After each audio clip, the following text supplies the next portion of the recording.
So now we proceed with another topic relevant also to supply chain management and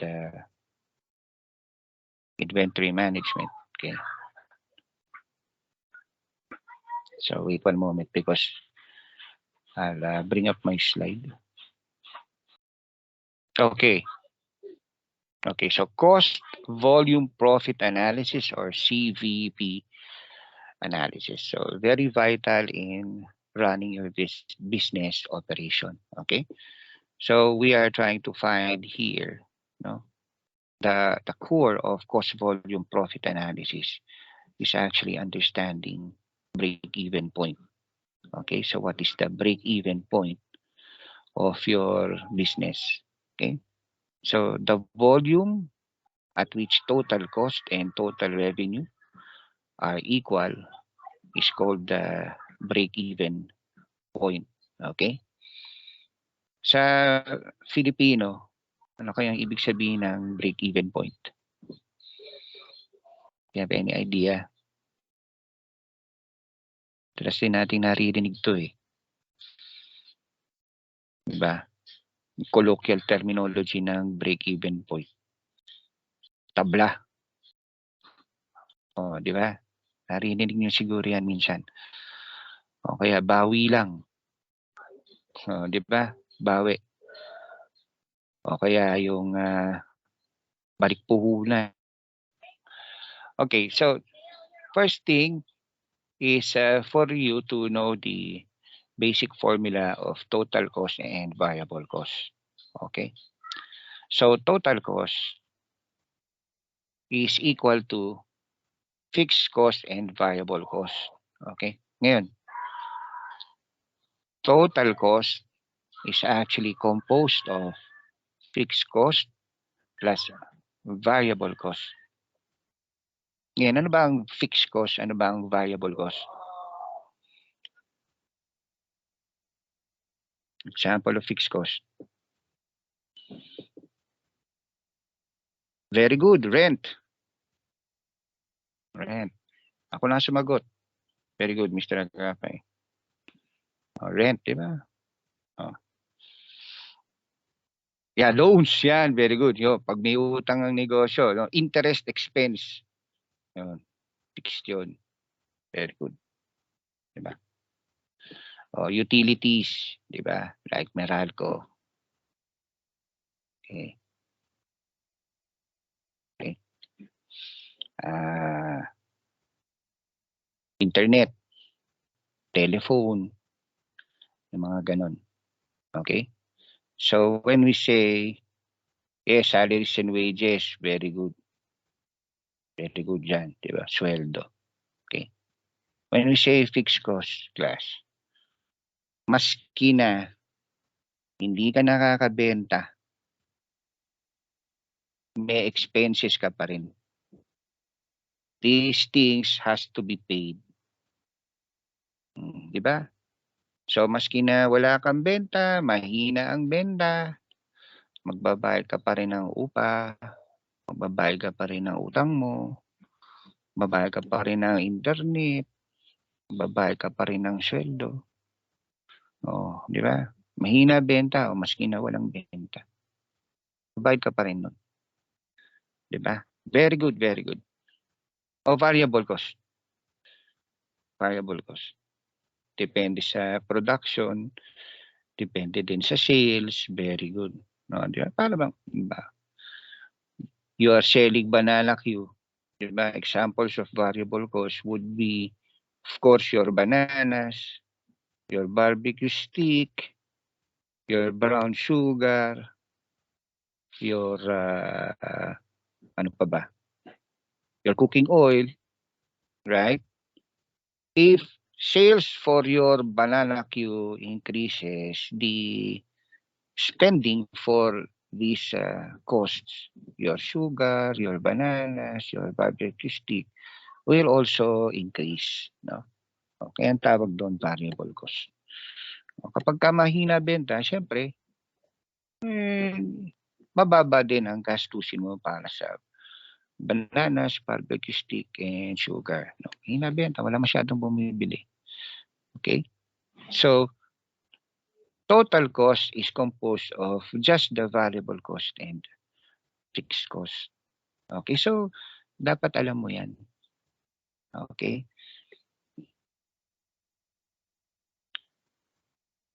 Now, there is also a way for finding your variable cost.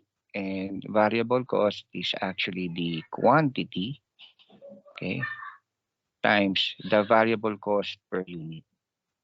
Okay? So, yung total variable cost to, bale. No? So, how many quantity of this resource is bought and how much is the cost of this resource per unit? Okay? So, it can be raw materials, for example, no? Just like in the banana Q example, your barbecue stick and sugar. Okay. So, let's proceed now to solving for break-even point. Okay? So, madali lang naman yung mga formulas. No? Formula number 1, finding break-even point in quantity. So, how many units? So, when we say break-even point in quantity, in units, how many units should be sold in order to be considered break-even? Ilan lang mabebenta dapat natin? Ilan, ano? Hindi magkano, ilan. Ilan dapat ang nabenta? Para tabla. Okay, so this is the formula. Ayun, dito na lalabas yung fixed cost. Dapat alam mo yung fixed cost mo. So kung yung ikaw yung finance manager at saka accountant, total mo lahat ng fixed cost. Okay, fixed cost divided by the selling price minus variable cost. Okay, variable cost na pag-usapan na rin natin. Okay, so all you have to do is know your fixed cost, know your variable cost, of course, the price of your product, how much you are selling it, how much you are selling banana cube, going back to that example. So that is the formula for break-even point quantity. Okay. Number 2 is how much should be earned sales in order to break even. Okay. So break-even point in sales to. No? So yung break-even point in quantity units yan. Okay. Yung break-even point in sales in pesos yan. Okay. So all you have to do is multiply break-even point quantity, okay, which is based on this formula, formula number 1, times the selling price. Okay. So how much you're selling your product. That's knowing break-even point in sales. Okay. Another useful formula is this one. Okay. So it tells us how many units must be sold to realize a certain profit. So you wish to make a certain margin of profit. Halimbawa, gusto ko sa negosyo kong selling banana Q, I want to make a profit of 10,000 pesos. Ganun. Or 50,000 pesos. Okay, so how many should be sold in order for you to make that profit? Okay. So the profit amount is actually your target amount of profit. Right? Okay. So the formula is finding the quantity. Okay? How many units kasi? Di ba? How many units yun? Must be sold. So quantity is equal to the profit amount. That is your target amount. So in my example, if you want to earn 10,000 pesos, you put there 10,000 pesos.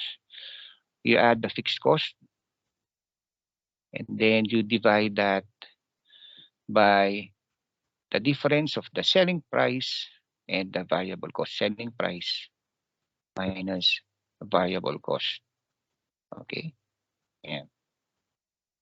Another useful formula, what would be the profit or loss be if a certain quantity is sold?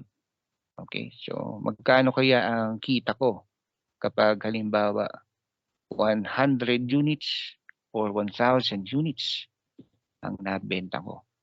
Okay, so the formula would be profit, because we're looking for the profit if a certain quantity is sold, no? So you look for Q, this is the number of units sold, okay? Selling price multiplied by the selling price minus the variable cost less fixed cost. Okay? Ayan. So itong Q, no? Ikaw na magbibigay nito, itong Q. Kasi number of units sold yan eh. Okay, so halimbawa, magkano kaya ang kikitain ko kapag nabenta ko 1,000 units of banana Q? So, yung 1,000 units, yun yung Q. That's the number of units sold. Yung 1,000 class, ayun po ang nandito. Okay? Yan. Okay. And finally, no, another helpful formula. What should be the selling price given a desired profit target and quantity of units sold? Ito maganda to, no? Maski sa economics dinidiscuss ko to. Kasi mga Pilipino, alam mo naman pag nag-set ng price, ceiling price method. Alam mo yung ceiling price method? When they set the price, ceiling price method, they look at the ceiling and then they think of the price. Diba? Ceiling price. Buksan ko yung camera ko, tingnan ko kung kakayanin. Yan, ceiling price method. Ganyan. Okay, magkano kaya ako ibebenta to? Yan. They look at the ceiling, they think of the price. Corny, no? Pero ganyan, ceiling price method. Maganda, meron ding tayong scientific basis for setting your price. And of course, marketing also comes in. No? You have to understand your customer, diba? Your segment, and so on and so forth. No? But this will help. This will help.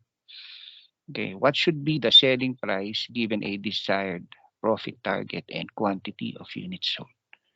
Okay, gusto mong kumita ng 10,000 pesos, 50,000 pesos. O, halimbawa, di ba? O, magkano mo kaya siya i-presyo? So, selling price would be equivalent to P, that's the profit that you desire. Yung profit target mo. Gusto mong kumita ng 10,000 pesos. 10,000 pesos ang ilagay mo dyan. Plus FC, fixed cost yun. Okay. Plus quantity units sold. Okay. How much you wish to sell. Okay. Plus V, that's the variable cost per unit yan. Hindi yan VC. Take note hindi yan variable cost per unit. Okay, hindi yan yung total variable cost. Variable cost per unit. Magkano isa?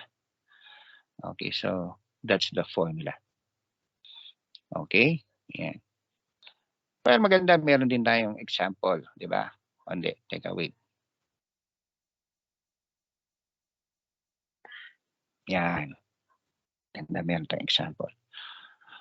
Okay. So let's try this. Okay.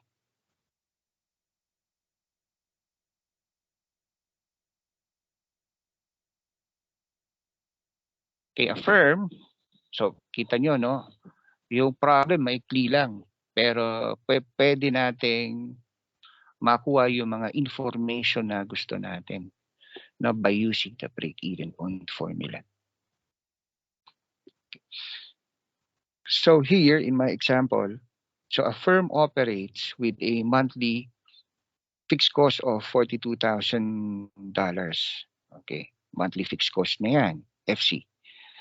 A variable cost per unit is $3 and the units sell at $7 each. Okay, so we will be computing for the break-even point in units. Monthly, of course, kasi monthly na sa problem. Break-even point in sales. What would be the profit, for example, given 22,000 units were sold? How many units should be sold if the owner wishes to make a profit of $100,000? And finally, what should be the selling price? Given the profit target of $100,000 and the quantity of units to be sold is 30,000 units. Oh, di ba? So ang galing ano, no? Just this from just a very few information, no? 3 items nga lang, di ba? Marami tayong nakukuha, no? We can actually derive very important data to make our business more efficient. Okay? So compute for multi-break even point in units, so BEP in quantity, that is 42,000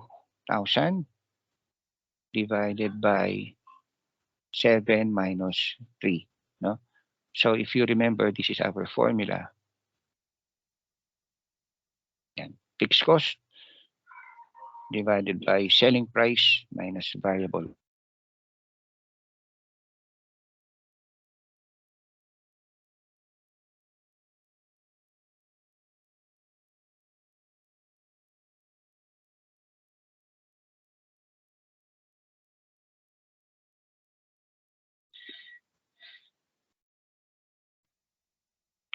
Okay, selling price, okay, minus variable cost per unit. Okay.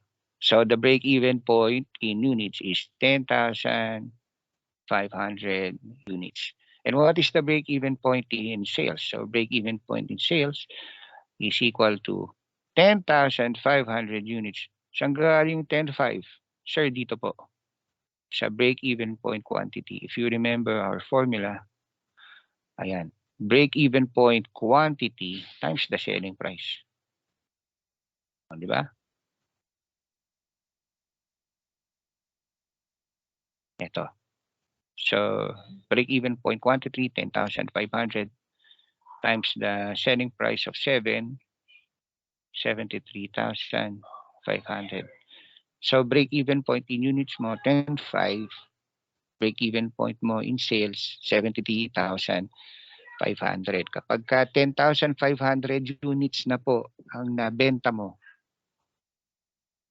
tabla ka na. No? Anong mangyayari sa mga susunod na units sold? Profit na yun. Di ba? Kita na yun. Okay. So, pagka ikaw ay nabilang mo yung pera mo, nakaka 73,500 ka na, no? In sales, so tabla ka na rin. Okay? So, beyond that, sales beyond that. So, kita na yun. Right? Okay. So, magandang break-even point. Diba? Magandang malaman yan kasi merong yan target. It will also give you an idea how long you should be operating before you get your ROI. Diba? Yung return of investment. O, diba? Meron kang idea. Okay? How many you should sell and how long this will probably take before you could realize your return of investment. Okay. Okay. What should be the profit if 22,000 units were sold? Kano kaya kikitain ko kung makabenta ako ng 22,000 units? Diba? Oh, by the way, mabalik ako dito sa break-even point. Dun sa feasibility study, mga NTREP, di ba? Sa strategic management ng mga paper, okay, I usually suggest the computation of the break-even point. No? So, kasama yan sa tools that you use for formulating your strategy, especially in the financial part of the paper. Okay, kaya very important itong break-even point. Will also make you, give you an idea whether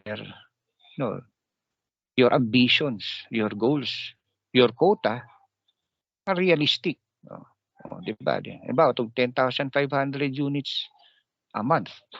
Oh, posible ba yan? Is it possible for you to sell 10,500 units? Oh, di ba? So it will give you an idea. Depende. Maybe if you're talking about hot dogs or ice candy, baka pwede. Pero halimbawa, ang product nyo, cars, baka hindi. Di ba? May mga ganyan. Okay? It will really help you understand your business operations.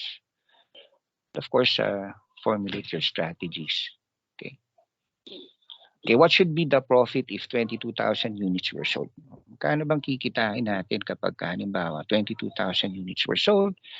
So, look for P. Saan galing itong 22,000 na to? Sa Q yan. Yan yung Q natin. Di ba? So, you determine that. 22,000 times the selling price, the difference of the selling price minus variable cost per unit, that's $3.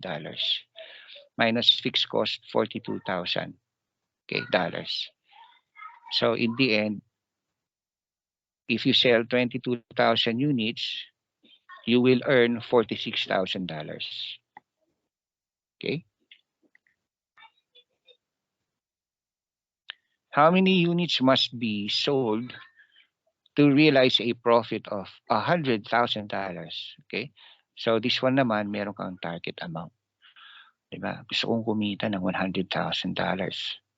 Okay? So you use the formula Q is equal to the profit amount. That's the $100,000 you plug it there. Plus FC.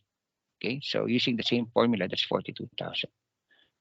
Minus the difference of the selling price less variable cost per unit. Okay? So this will give you 35,500 units. So if you are aiming for $100,000 profit, you have to sell 35,500 units. So maganda, di ba? Kasi nagkakaroon ka ng smart goal. Di ba? Measurable. Di ba? Malalaman mo din using BEP formulas whether it is realistic. Di ba? And time bound. Di ba? So maganda. Okay, dapat ang target ko 35,500 units. Target ko yan. Kasi ang target ko gusto kong kumita ng $100,000. See? Measurable na, right? Okay. And the last one, what should be the selling price given a desired profit target of $100,000 and quantity of 30,000 units sold? Okay, so this one naman, pricing method. So to note the selling price again, so we have this formula. Okay, this is the P here, that's your profit target. So yan yung $100,000 mo. Profit target yan. Plus fixed cost in our formula, that's 42,000 pesos. Divided by 30,000. That's the quantity. You want to sell a quantity of 30,000 units. Okay. Plus 3, that's variable cost per unit. Okay, variable cost per unit. So, selling 30,000 units, assuming you are capable of selling 30,000 units. Okay, di ba? So, napakaganda, di ba? Napakaganda ng BEP. Okay. So, all of these formulas will help you, in operating your business again. Okay. So, I guess that's it. No? This is where I will be ending our discussion for today. Thank you very much for listening, and you take lots of care. God bless you and, of course, your family. Okay, so I will see you next week.